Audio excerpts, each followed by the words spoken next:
Hey guys, welcome back. If you see me here in the studio with no instrument in my hands, I think you know what that means. It's time for another Kellerman vlog.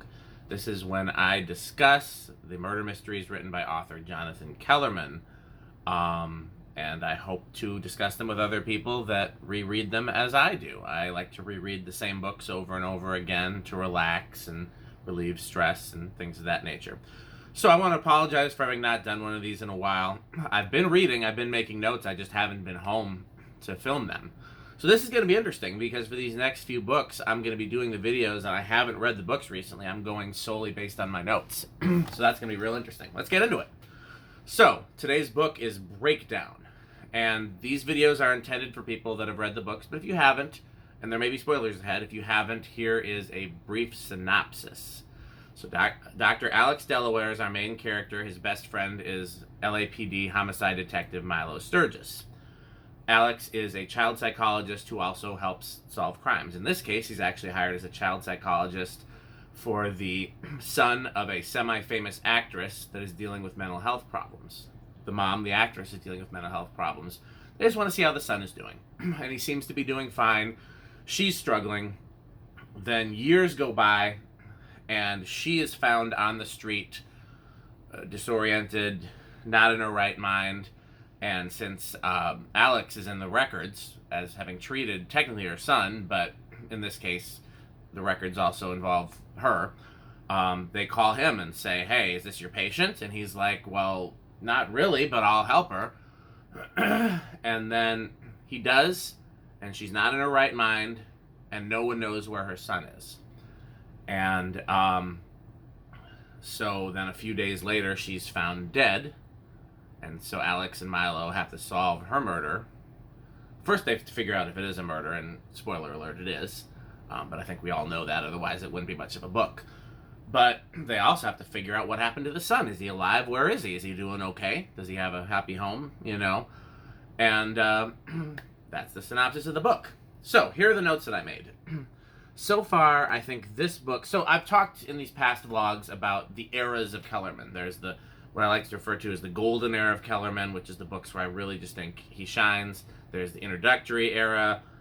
There's the post 9/11, post Broussard era, where Milo has his own office. I can't remember what I'm gonna call that era.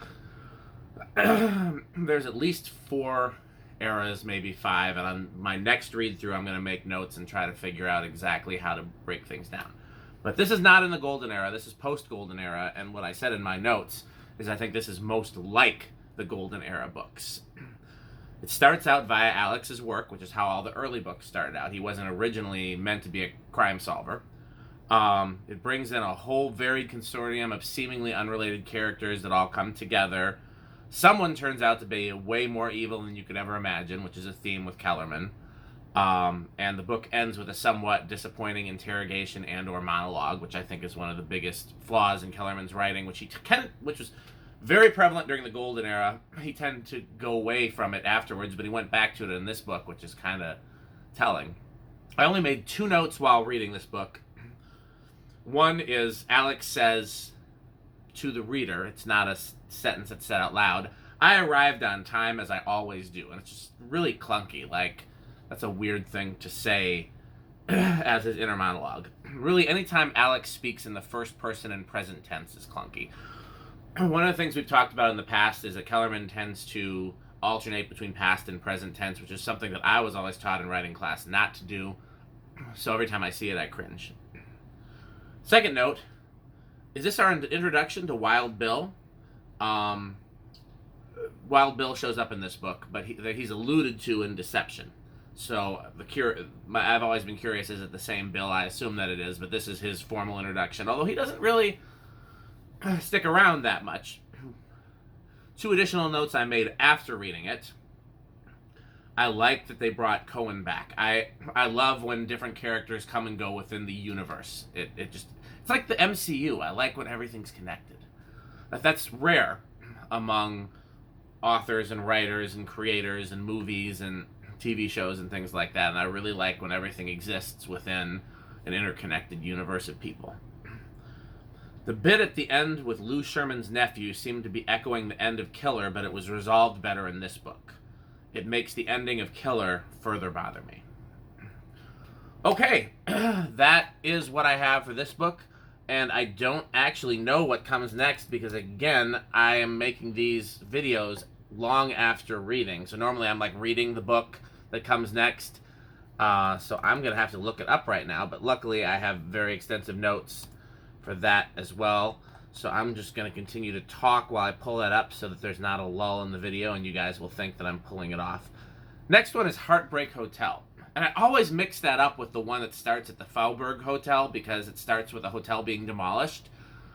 But it's not that one. Heartbreak Hotel is the one with Thalia Mars, who I really like as a character. And I really like... Is the Adventura? I can't remember the name of the hotel, but I like the hotel as a character, too.